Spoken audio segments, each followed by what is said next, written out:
Welcome to the WanderLearn podcast. I'm your host, France Tapon. In this episode, I interview Matt Favero. He is the Director of Marketing, the VP of Marketing. He's the marketing guru at Zpacks. Zpacks is a premier maker of ultra lightweight backpacking gear. I adore this company. Every product they make is freaking amazing. If you ever want to know what it's like and what's going on behind the scenes at Zpacks, you definitely want to enjoy this episode. This episode was sponsored by TourRadar. Have you ever thought about going on a life-changing adventure, and yet you just don't want to deal with the planning and figuring out the logistics and all that stuff? Well, this is your chance. All you got to do is go to TourRadar, tell them what your travel style is like, what's your travel preferences, where you want to go, or anything like that, and then TourRadar will scan through tens of thousands of tours and find the ones that are best fitting for you, your budget, and your desires. Go to tourradar.com/WanderLearn to have your chance to win an amazing travel contest. I was born in Connecticut, but I was basically raised in Florida for the most part. And, I started getting into backpacking in general, not particularly ultralight backpacking, but just backpacking in general. And one of my buddies kept pushing me towards ultralight, and he was like, "Hey, you got to check out this website, Zpacks." And this was, 2008, 2009. At the time it was just Joe out in New York working out of his kitchen table after work. I started in the in the garage with Joe and Cheryl 9.5 years ago, and now we've got like 140 employees, and we're shipping out orders all over the world every day, and it's been a heck of a ride. Let's put it that way. That's phenomenal. Congratulations on enjoying that ride. That must be incredible. Now, but I there's two questions I have, because I always feel sorry for people in Florida for two reasons. Number one, hanging chads. You got to deal with that every day, or every election, should I say? Right. Yes. So you have to deal with those elections and the hanging chads. But the second thing is you guys have no mountains. We have what? No mountains. No mountains. So how do you get into backpacking in Florida of all places? I mean, I can see water sports, but backpacking? Yeah, it's a common Misconception that we get. I think really. I mean, I could maybe see how I could climb up to the top of the Six Flag resorts, or getting to the top of, some Disney ride, instead of saying, no, I don't want to take the machine ride up to the top of the roller coaster. I'll walk up to the top of the roller coaster. That's where you get your mountains. But and I guess part of this is probably us trying to convince or fool ourselves to some degree, But I mean, most of us fell in love with hiking in mountains, or at least rolling hills or something, But I think my personal experience has been, over time, I've realized that hiking is the act of walking. Really at the end of the day, it's walking. Right. And, yes, up on a mountain, you get a better view, or more water sources and waterfalls and streams. But the long periods of walking and carrying everything and camping and all that stuff, like the Florida Trail, I'm going to go on my promotional video here. So the Florida Trail, it has more different ecosystems than any other national scenic hiking trail in the country. You're going to see more variety. You're going to see more wildlife. You're going to experience more on the Florida Trail than you would on any of the other big trails. Yes, you may get better views from time to time on the Appalachian Trail when you're not walking in a green tunnel, but there's trail towns, and there's obviously things that allure people to these big trails. But I mean, you think about it just wildlife wise, when you're looking at Florida, it's like, what doesn't Florida have that everywhere else does? I mean, we basically have almost everything. I mean, we got, the Everglades. I know it's you got alligators, but you also, the Everglades is one of the few places where crocodiles and alligators exist together, which is terrifying to people who have to hike through it. There's a python epidemic. You're really selling me hard here. Yeah. Coyotes have made their way all the way to South Florida. You've got deer, you've got bear, you've got panthers, you've got, all kinds of more birds than you'll see anywhere else. And it's like, so really when you're talking about hiking, for me, when I think about it, it's about enjoying nature, and you really get a lot more variety when you hike in Florida than you do anywhere else. Now you could make a valid argument that the high points of hiking in these other places are higher highs. But I mean, I think consistently, if you're not walking on a road walk section of the Florida Trail, you're getting more, Okay, very interesting. I had never thought of Florida that way, and I'm guilty of not giving it a good chance. Now, when you first joined Zpacks, what were some of the things that were completely unexpected? As you know, obviously sewing, the concept of sewing was unexpected challenge from the beginning, but any other things that kind of that people who are also like you thinking about, maybe I would like to join a backpacking company because I love backpacking, so I want to join a backpacking company. What would you say to them? Well, I think when I initially started at Zpacks, the use of Dyneema composite fabrics, which used to be back then called Cuban fiber, was still relatively new. And we were actually one of the first companies to really make, not necessarily use it, which we were, but we were one of the very first companies to make the commitment to using it as our primary fabric, right? And I was really surprised at how somebody could pay so much money for a tent that looked kind of like a Walmart bag. You know what I'm saying? Like Right. we use a clear white DCF for the most part on a lot of the stuff. And so like when you saw it kind of crumpled up and the way it just looked like a giant like Walmart bag, and just for $400. Yeah. And just to think like, man, cause I couldn't afford it back then either. I was like, man, I'm really surprised that people are willing to spend the money and really, because back then it still wasn't proven yet, and experiment with it. We were really dealing with, our core customer was really early adopters of like cutting edge, technology when it came to the hiking and camping, aspect. And so I was just kind of surprised at the investment people were willing to make at that point. When I hiked the Continental Divide Trail, it was 2007. I did have a Cuban fiber tarp, and I remember back then it was like cutting edge. Yeah. In 2007, It was like, what the hell? But it was crazy light, but it didn't look like. I was like, really? This thing is $300? Well, I mean, and then aside from price, how much faith could you have in that it would work and last and not tear apart, And it was, like I said, it was so early in the game, especially 2007 was very early in the game for these fabrics. And so just, there wasn't social proof yet, Yeah. I mean, I had a pre-production model. That's what they gave me. They gave me like, well, we're not ready for this, but hey, go ahead, Francis, good luck with this. And actually it worked great. I enjoyed it. It was a phenomenal tarp. And the technology worked well. What about, I know you're in the marketing department of Zpacks and not in the design department, but the key thing I think that a lot of people struggle with when regarding lightweight backpacking is to trade off between ruggedness and weight. So how does Zpacks approach that issue? I mean, luckily at the beginning, and still happens today quite a bit, we do have a lot of real world experience, so we are doing a lot of testing ourselves and like putting it through the motions ourselves when we have ideas. But at this point, I mean, next year is going to be 15 years of this company existing. And that's, Joe's Triple Crowner and more. I've got thousands and thousands of miles. There's plenty of people who in the shop who have thousands and thousands of miles under their belt. So we have the experience of producing this gear and putting it to the test ourselves. And then we have customer feedback, 15 years of it at this point, to see where failure points were, what needed adjustment, this, that, and the other. So at this point, we're pretty locked in terms of knowing what these technical fabrics can do, knowing how to reinforce them. Basically we found that in our opinion, obviously, right?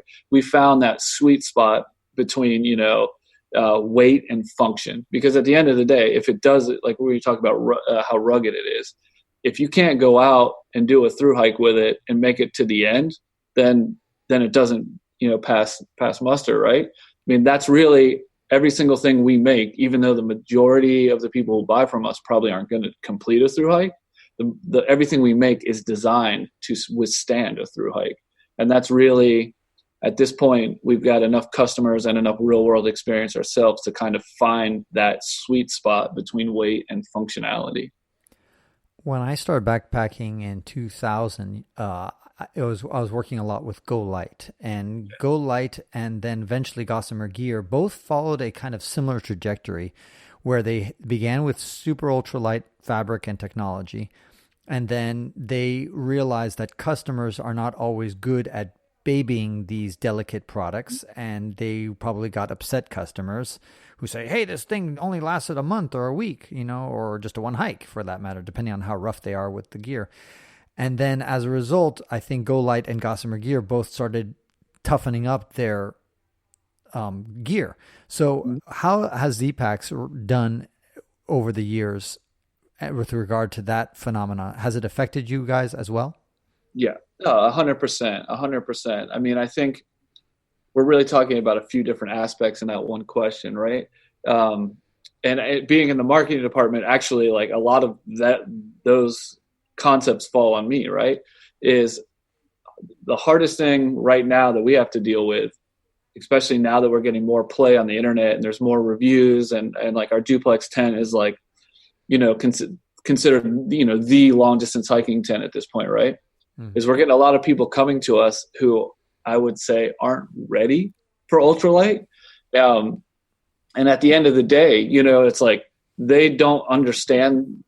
They have an expectation, but they don't understand the limitations of what the fabrics are and what the product is. So it needs to be the customer needs to have a frame of reference. And there's an analogy. There's a girl who works here. Actually, she's a woman who works here. She's the head of production, right? And so a good analogy is what happened to her. When she turned 16, her parents bought her a Mustang. She had it 3 days before she wrecked it. You know why? Because she wasn't ready for something so powerful, or something that required experience and knowledge. You know what I'm saying? She started off with a beat up Toyota Camry, and it's like, that's like the same thing as like, your first backpack shouldn't be an ultralight backpack for most people, right?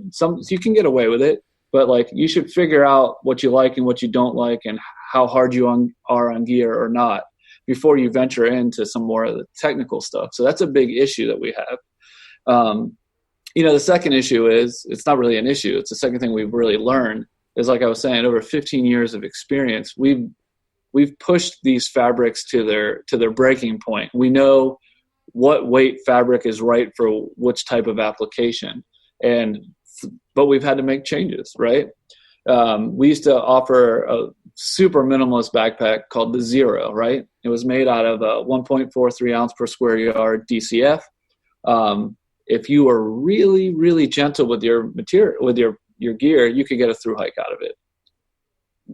The vast majority of people aren't delicate enough with it. So, after fixing so many and seeing the wear on so many for a few years, we had to stop selling it in that weight and move up to a thicker weight, right? There was a minor weight penalty, but whatever, the pack is still super light. And now we've replaced it with our Nero backpack, which is basically just the most popular features on the Nero in a heavier material, slightly heavier. But now we don't have those issues anymore. So it's a real mix of trying to educate the customers on what the expectations are and target the right customers, and then also make sure that you have your materials dialed in. So there's that tricky thing that you're mentioning. It's basically what happened to Go Light and Gossamer Gear, like you said. We've experienced that a little bit, but I think we've found basically that sweet spot at this point. There's not much left to do in terms of creating more durability, Right. It definitely falls as a marketing problem. I think you nailed it on the head there, because when people run onto the website and they look at their backpack, they look at their gear list and they say, my God, my backpack is the heaviest item. It weighs 5 pounds, empty. And so if I just make one of these half-pound bags, great, that will solve so much weight problems. And boom, they get it, and they leave their 40 pounds of gear in this super lightweight thing. The last thing you do of the big three, Exactly right. That's why I always tell people it's like get everything else out, then graduate to getting a lightweight backpack. But trying to get that marketing message and that educational message out there is a real challenge, because they jump on the website, they see the weight, and the next thing they do is they click on buy. And they don't read the description. They don't read your marketing thing and your educational thing. Like, don't do this. This can only have a 20-pound capacity or 10-kilo capacity. Yeah, it's a real. And by the way, even in my case, when I did the CDT in 2007, I was carrying. I went through four, not one, not two, but four backpacks. It was not made out of Cuban fiber. My tarp was, but my backpack was made out of it wasn't still nylon. It was even thinner. It was like a spinnaker fabric or something like that. Yeah. And I tried to baby it, but God, I was going early season, and I just thrashed it. It was almost 6,000 miles of hiking. So of course, and so therefore I went through one every, I don't know, what is that, 1,500 miles. Yeah. Well, the materials like that, if they don't have the right ripstop, a little branch, you hit it just right, and it makes a little slice. Right. There you go. Yeah. You fillet that boy. Exactly. And if you got to go through a desert section, you got to carry a lot of water, et cetera. So that was a challenge. So would you say that since you've been with Zpacks for 15 years or so? 9.5 years I've been. I'm sorry, 10 years. Okay, so almost 10 years. You would agree that in general, they've also had to, you've put some, it's not that you've gotten rid of the ultralight stuff. It's more that you've had to add some of the heavier options out there to kind of expand your reach.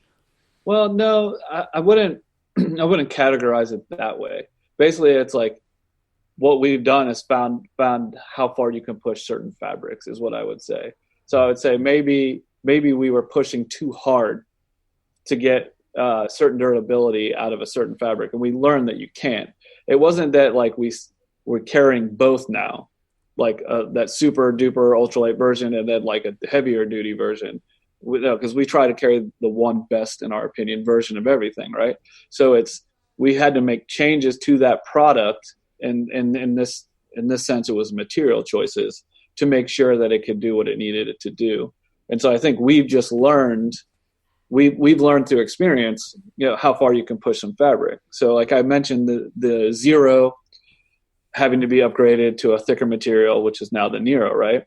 So we saw companies like, I think Palantir's pack tried the same thing. 1.43, got out there for a couple runs, not durable enough. Appalachian Ultralight, 1.43, got out there, wasn't durable enough. It was like we watched them go through that same learning curve that we had to go through. And like, it's like nothing against those companies. Like, Palantir's is great. I don't know if Appalachian Ultra is still around, but I mean, they had a funny Instagram at least.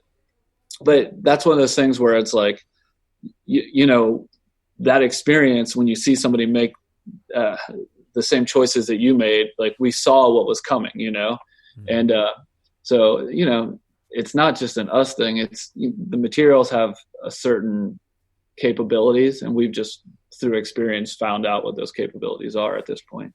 All right. Take me, Matt, into one of your executive meetings where all the big hitters at Zpacks are around a table and you guys are discussing your next product. Who's slamming their fist on the table and saying, no, it's got to be lighter? And then you're slamming your fist saying, no, it's got to be heavier. No, don't use that fabric. I mean, they have to have some religious kind of passionate debates over these issues. I imagine, like, don't add that extra ounce. I will strangle you right now. So I think we get passionate sometimes about that and sometimes about some other things, right? But I think at the end of the day, the Simon Sinek's golden circle, it's not what you do or how you do it, it's why you do it, right? And so, you start with why, right? And our why is we are obsessed with creating the lightest functional version of everything available, basically, right? Mm-hmm. So it's like, so those are our parameters. Light is number one, but light doesn't matter at all if you can't achieve function, right? And so sometimes the argument is function, right? Is like, is this going to do what we need it to do? And then that's where a difference of opinion can come in. And but all of our stuff is it's minimalist, it's utilitarian design. We're not afraid to show our sewing. We don't add an extra seam to hide stuff. It's not about that. It's about doing the least amount possible to achieve the most, right? And so those are where the discussions come in. Does it need a loop here? Does it not need a loop here? Does it need webbing or cord or shock cord or a buckle or not? It's like those are it's the function things that really cause the great debates, because sometimes that's a matter of perspective. Like it's a need to have, nice to have, want to have type of perspective on like the accessories, but we try to keep everything functionally as simple as possible. And then the materials themselves, we know how to reinforce. Like that's with the experience, we know how much padding you need. We know how much webbing you need, and how big the reinforcement needs to be, or does it need a reinforcement at all? So it's really about the function now that we really have the great debates. So you don't have Joe on one side of the spectrum and you're on the other side of the spectrum, or something like that, or some design engineer on the other side. It's not like some sort of, Republicans versus Democrats, kind of like fiery, like. Joe's always the hardest to sell to, right? Like if he comes. Like, basically we got a three-headed dragon. And Joe is the founder CEO, by the way, for those not know. Yeah. Joe's the founder CEO and the designer of just about everything that Zpacks has ever made. Not everything, but almost everything, right? And so it's basically him, our CEO, Buzz, and myself are the three guys slamming their hands on the table when it comes to those design choices at the moment, right? If it's an idea that Buzz or I have, sometimes it takes a little bit more convincing. We have to sell Joe on, do we need the product at all? And then we go into the feature set, and then vice versa. Sometimes Buzz and I have to fight back against Joe, and we're like, well, this is too much like something we already have, or what need is this really filling? So, our goal really at the end of the day, when we're all said and done, is to have a complete line all the way across the board. Like there shouldn't be a gap in our shelter line. There shouldn't be a gap in our backpack line or our sleeping bag line or our accessory line. If you're going to, with the exception of some clothing, not all of it, but with the exception of clothing, like if a typical long distance backpacker carries it, we should have our version of it. And if we can't make it, then we will come up with what we want to see, and then we'll pay someone to make it for us, something like the trekking poles or something like that. Right. And so how are you filling those gaps in the future? Like in 2020, what are you looking to do as far as gaps that you've identified? Yeah. So we're currently in the final stages of just doing general full market research, our cottage competitors, our big competitors, everything like that. We're going through and we're seeing, is there anything that these companies are carrying that we don't carry, right? Mm-hmm. And then we're like, do any of those things make sense to us? And at the end, and that's really where we're going, because and then there's also things that we're carrying that we don't make yet, so that those are on those lists too. It's really just a matter of keeping our eyes on the community as a whole, looking at people's lighter packs and making sure that we're somehow haven't missed something. And really just making sure we have everything, Are you guys going to be focusing more on clothing or sleeping bags or backpacks or shelters, or just who knows at this point? I mean, I can't let too many cats out of the bag. You know what I'm saying? But basically, if you went across all of the lines, all of the big three, I think you're going to see something new, and probably almost all of them. Definitely accessories, definitely some clothing stuff. Okay. But we don't have any intentions of being like Patagonia and carrying like 8 million things. It's anything we do in clothing would be the same thing we do in tents. We want like the best one. Like, if it was a pair of shorts, I mean, I'm just throwing things out. If it was a pair of shorts, we wouldn't have 15 pairs of shorts. We'd have one pair of shorts. Right. Same thing like that. If it was a technical shirt, it'd be one. We're not an apparel company, but at the same time, we can use that same approach to our gear the same way in clothing, and making sure that we're creating something that fits within the Zpacks like architecture, Now, have you guys ever gotten into a situation when I say you guys, I imagine you and Joe have gone backpacking together. But even if you haven't, have you gotten in a situation personally where you went stupidly light, where you carried so little gear, and then you got a rainstorm or a snowstorm or some other hazard that you're like, oh boy, I'm over my head? One time was was a mistake, and one time was on purpose. One time I went on a hike and I forgot to put a sleeping bag in there at all. Somehow, I don't know how that happened, but I got to camp. I would love to see your face when you got to camp. And it was cold too, man. So I got to camp. And Where were you at that point? This was a winter trip on the Florida Trail, but it was still in the 40s at night. And that's cold. Florida cold because it's so much moisture in the air. Florida cold is cold, man. It feels colder than 40 other places. But so I took everything out of my pack and no sleeping bag. So all my clothes, and I'm in the fetal position trying to not die. Were you alone? No, I had somebody else with me, but I wasn't bad enough where I had to cuddle with somebody else yet. Okay. I had the supermodel with me, but luckily I didn't have to cuddle with her. The supermodel had a fantastic red beard on. Exactly. It wasn't red beard, but it was exactly. And then another time, Joe and I went out to Sorry. Let's go back. I'm just curious, like how exactly you forget your sleeping bag. Like, in other words, was it? Too. I'm curious. Was it just sitting there when you got back to your home? Was it just sitting there in your bedroom, like waiting on your bed or something like that, in an obvious place, or was it stashed away? I don't even remember. Okay, to be honest with you, because I could see yourself like, putting all the stuff on your bed or on your floor, saying, "Okay, I got to carry all this stuff," and for whatever reason you forget it. But then I guess another possibility is you just didn't bring it in the first place. But regardless, that's a hilarious story, especially for such a monumentally the biggest item in your backpack. You're probably so proud of yourself while you're walking down the trail. You're like saying, "I'm a badass. Look at me. It's so light." That's what I'm talking about to everybody. You're like, I'm telling you, you got to go ultra light. See this? leave 2 of your big 3 at home. No, starting with that trip, I started printing out my gear list and marks on it as I filled my pack. And then another time we went out to Salt Lake City for OR, and so we went to OR. I think it was Friday. OR, right? Tell people OR. Outdoor Retailer, which is now it's in Denver, but it used to always be in Salt Lake City. Mm-hmm. It's like the big summer show for all like outdoor gear manufacturers and things like that. Everything from canoes to backpacks to shoes, whatever. So we went to the event Friday. And then we left in the afternoon. We drove up to the mountains, and so we were going to hike a few hours, camp, get up in the morning, and hike to the top of Lone Peak, which is almost 12,000 feet or something like that. Like 6,000 feet of elevation gain in 6 miles or something. It's pretty intense. But so we started hiking up. We found this nice little spot to cowboy camp, and then because we're pretty high up at this point, we look out and there's like a thunderstorm off in the distance, like lightning and like the clouds. We're like, so no tent.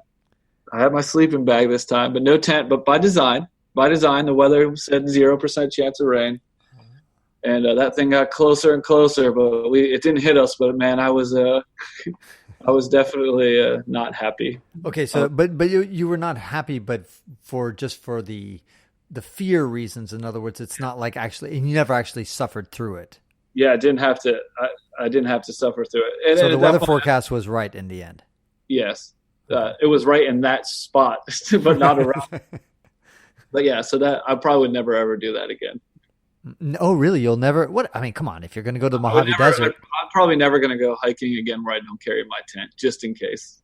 But come on, Mojave Desert, dude. I don't know. Well, maybe it rains in the desert too, man. I don't know. You've been scarred for life. Yeah.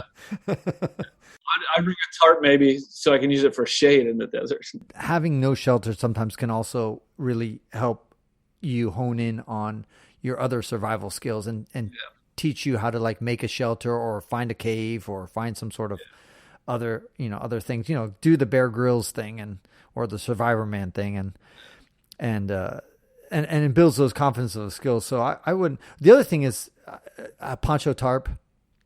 Maybe try. Yeah, you can get away with it. I mean, I wouldn't mind. I could sit in my rain suit on the ground and crying if I had to. What products at Zpacks are you most proud of? Most proud of. So, I mean, this is a hard question because I really have to ask myself, what do I think proud means? Okay. Let me ask you a different way then. Hold on, Matt. Let me ask you a different way. In other words, when you go to, let's say, these OR shows, these big conventions, and you're like, you see a bunch of backpacks, and you're like, oh, those are really nice backpacks. This is nice shelter, whatever. But then you might say to yourself, I could see myself using this backpack from Gossamer Gear. I could see myself using this, from my competitors. But I would never want to trade this thing from Zpacks because nobody else comes that close to making something like this. Because in this category, we kick ass. We are we've nailed this one. The duplex kicks the most ass of any of our products, like by That's far. That's a 10. Yeah, it's like, that's as big of a home run as you can hit. I think any company in our space or a similar space it's a blessing to have a product that has taken such a hold in the community as a whole. It doesn't matter, tons of people are using the duplex that are loyal to other companies, and it's just, this is a tent that kind of transcends, all of that. Even people who don't particularly like us as a company still will use the duplex or another shelter because it's that good, right? But in terms of innovation, where like we sat down and we kind of like, I don't want to say reinvented the wheel because that's pretty grandiose to say, but the frame system on our arc frame backpacks, the way we were able to create such a lightweight external frame backpack, it has two different patents on it. One is for the frame being held under tension the way that it is.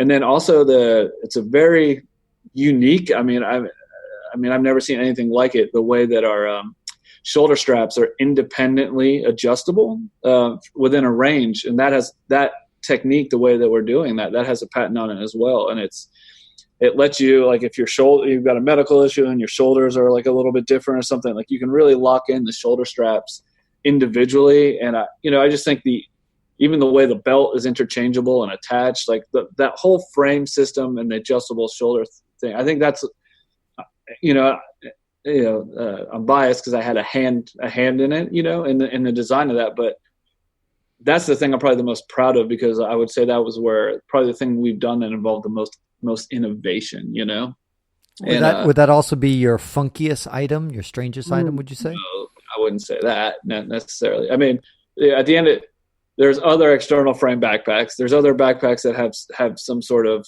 curve to the back of them, right? We just got there in a really unique way. Mm-hmm. But And what's the name of that product again, Matt? Yeah, just any of the Arc Blast, the Arc Haul, Arc Zip, Arc Scout, anything that has that Arc frame in it in terms of a backpack, right? Got it. I think that's cool. The weirdest product, or like funkiest product, as you say, it's probably a two-parter because it completes a look. We don't sell it anymore, but it was our pointy hat that zipped and made it was a sit pad. In combination with something we do sell, it's out of stock right now, but we still sell it, is our carbon fiber staff. So our owner, Joe, his trail name's Samurai Joe, and he got it because he had this pointy hat that looked like a rice paddy hat, and he hiked with his staff. And so from a distance, his silhouette looked like he was some sort of like samurai or ninja coming across. Or Gandalf. Or Gandalf, right? And so then there was just a funny little story. We did the TGO challenge, which is you design your own route and you go coast to coast across Scotland. And so 2014, we're in the middle of the bogs in the middle of nowhere in the Highlands of Scotland, and we run into this Englishman. And Joe's got his pointy hat on. He's got his staff, and he always hikes in sandals to this day. He triple crowned in sandals, through blizzards in sandals. It doesn't like. So he's got his sandals, his pointy hat, and his staff. And this guy was so blown away. He's like, "Oh my! I can't believe you're out here in sandals and you've got this hat and the staff." And the guy actually took the hat off Joe's head, put it on, and hiked off. And so like 3 days later, we ran into him in his little village, and he finally gave the hat back. But it was just like, and Joe was just sitting there with his mouth open. He didn't go after and chase the guy. Well, he thought it was funny. I mean, Okay. but it's just they were such together, no less. Just such a funky type of item that's very uncommon. And just when you put it together, just the look, I think that was but it fits in Samurai Joe. It made sense, But I think those are like the funkiest things. I mean, still, the carbon fiber staff is like a fairly unusual product. Not many people hike with one trekking pole, even, let alone a larger staff. But to watch Joe like use two hands when he's pushing himself up like a mountain or something like that, it's like just a whole nother. The visual is so distinct, Yeah, definitely. That is a funny accessory to add to your list.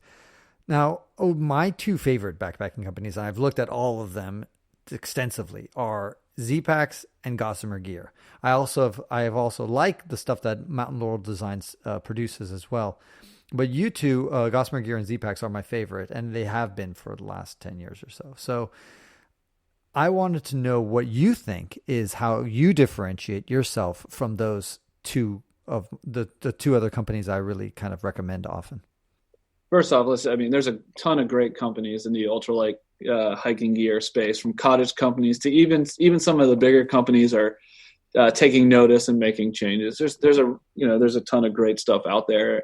So I don't want to say anything to like pretend that that's not happening, right? Some really cool stuff's happening.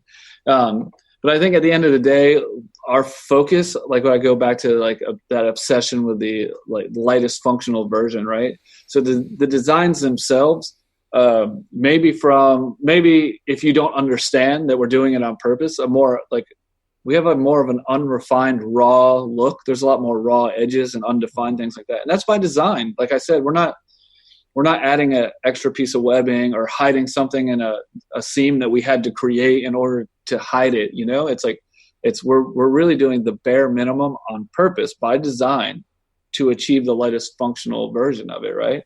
Because as Joe has demonstrated in his apparel and his pointy hat, looks don't matter when you're on the trail. Yeah. Well, to a certain, right. Like that was something that was a thing that took a long time to come along, is thinking about aesthetics, even if it's the color of the material and nothing else, But I mean, that did come along. But so I think you take the design, right? And then the next step you would go to is the materials, right? The technical materials. So it's like we've seen a lot of companies come and go in terms of who's using certain materials, right? And I think, like I said, we were one of the first companies to really commit to using Dyneema composite fabric, whether that be shelters or backpacks, right? And I still think that commitment is very strong. There's not many companies who are using that material. And the ones that are using that material aren't coming in at the weights that we are. And so that's a mix of that design, you know what I'm saying? And then, then how much they're trying to appeal maybe to the everyman versus the more committed, hiker or whatever. So designs, materials, and those two things together achieve the weight, right? Which is huge. That's where we beat just about everyone everywhere. There are certain things that we're neck and neck. There's certain people might beat us a tiny bit here, but then, we could make an argument about functionality or not functionality, or we have the experience to know that it might not be a viable long-term solution or something like that, right? So you got designs, materials, the weights, the experience at this point, 15 years, you can trust our designs are going to last, and that you're going to get your money's worth out of us because we have 15 years of experience doing it. That results in a tremendous amount of social proof, from YouTube reviews to blog reviews to gear site reviews, whatever it is.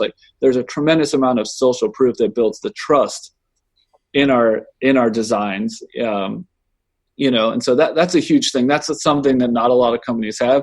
I know Gossamer Gear has been around longer than I think they was 2000 or something like that. Right. But like you said, they have made a substantial change away from the fabrics. They're using some heavier fabrics and things like that, right? Mm. Another thing that.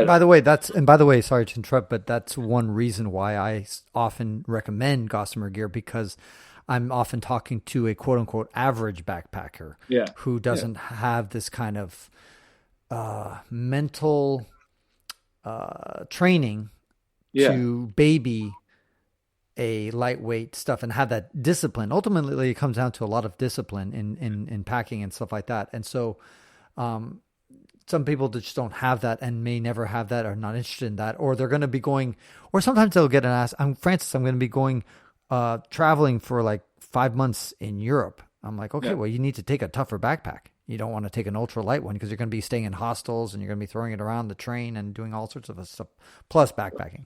You'd be surprised how much DCF can handle that too in a certain ways, but right. But again, it goes back to the end user. Not all users are going to be that disciplined. So that's why I sometimes say, okay, add a few grams of weight and then have a slightly tougher experience. But for those who want the lightest and best designs, then I agree. Zpacks is probably should be your first choice. Yeah, we appreciate that, and I think after that, there's just a couple things really that, like, if you're looking at all the ultralight industry as a whole, right? Like I said, variety. Our goal is to try to like offer every single thing that you would carry in your pack, right? And so it's like we take that same approach, and that social proof that we have in the other things gives you the trust to know that we've done our due diligence with everything that we're carrying, right? Mm-hmm. So it's kind of a little bit of a one-stop shop. Another thing you can look at within the industry is the lead times. Some people have no lead times, especially the people who don't make things in the U.S. They're ordering bigger batches. But a lot of the stuff made in the U.S. in the ultralight realm, has a much longer lead time than what we're doing. And then, I just touched on it. The last thing is, we're made in the United States. Like right now, basically everything that we sell that's sewn is made in the U.S., but with the exception of gooses and goose socks, that's made right here in our facility in West Melbourne, Florida, like right in the window behind me. Right. So, with that, it comes a premium that we have to pay. But, it gives us flexibility. We can make design changes on the fly. We have a lot of control over what's going on, and we're helping the community too, Excellent. Matt, it's been an absolute pleasure talking with you. Thank you so much for enlightening us about the Zpacks, what's going on. Last question is 2020s. What do you envision? 2020. The 2020s. Yeah. Like, what new innovations? Are things just going to keep getting lighter? I have this fantasy, this long fantasy of having a space blanket that actually emits heat, so that you can get rid of your entire sleeping bag and you have this space blanket size thing, and that emits heat. Somehow it works with solar power. You put it on the sun, it stores the heat, and then you push a button and it releases the heat. Of course, this will never happen, at least probably not in our lifetimes. but you just put the idea in my head, so give me some time. No, so what's 2020 going to bring? Not 2020, the 2020s, the decade of the 2020s. What's the whole decade going to bring in terms of ultralight? I think at the end of the design is the design, right? So like, I mean, you can't reinvent the wheel so much all the time, right? Mm-hmm. So really, I just see more technical fabrics being able to achieve lighter weights and more strength and durability. I think that's probably what you're going to see is just, it's just like a Corvette. Like, what a Corvette was made out of in the 50s and the 60s is not what a Corvette's made out of now. But it's the same. You're making the same product. You just have access to new technology. And I think, we'll personally keep pushing everywhere we can, from components to webbing to binding tape to, technical fabrics. We're always going to be on the lookout for the most technical things. So I would just say you're probably going to see weights be able to, and, diminishing returns, maybe, let's see, right? But you're probably going to be able to see, maybe you can knock 3 to 5 ounces off of a backpack more than we have now. Maybe another 3 or 4 ounces off a shelter. I mean, already our duplex shelter is like 18 ounces as it is, right? But our Plex mid shelter is like 15. It's a one-person shelter. But if you could get that 18 down to 15, now you've got a 2-person shelter that weighs less than a pound. I mean, you got a backpack that weighs like less than a pound and a half. Your sleeping bag weighs a pound and a quarter. Now all of a sudden, at the end of the day, your base weight is, 6 to 8 pounds, 6 to 10 pounds, depending on who you are. Right. And right now for a lot of people that sounds outrageous to be able to have a base weight of even 8 ounces. But like you could take someone who has a 12. You said 8 ounces. You meant 8 pounds. I mean, what? 8 pounds. A base pound. Yeah. 8 pounds. So you could take somebody now who's got a base weight of 12 pounds, and without changing anything, just getting the new version and the new material, like take them from 12 pounds to 8 pounds or something. Just think about the doors you would open for people, especially with health, or or people who are just pushing themselves, trying to set fastest known times, things like that. Just how much easier you're going to make people's lives in the backcountry. Totally.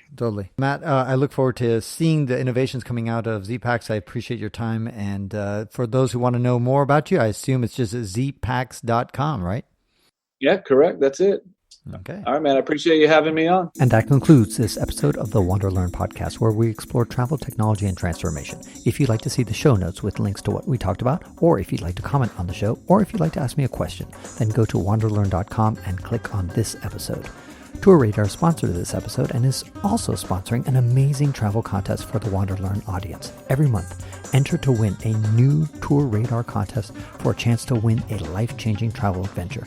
To toss your name into the hat, just go to tourradar.com/WanderLearn. If you'd like to connect with me, just remember Tapon. That's my first initial and my last name. Tapon is the username I use on all social media. You can also get to my website by going to ftapon.com. And here's one more reason to remember Tapon. If you like what I do and would like to get rewarded for supporting my projects, then go to patreon.com/ftapon. That's where you can pick up some remarkable rewards for as little as $2 a month. And now, 5 quick favors. Number 1, subscribe to the WanderLearn podcast. 2, don't forget to download it. 3, share it. 4, review it. And then 5, sign up for my newsletter at wanderlearn.com. Our theme music was composed by Eric Stratman. This is France Tapon, encouraging you to wander and learn.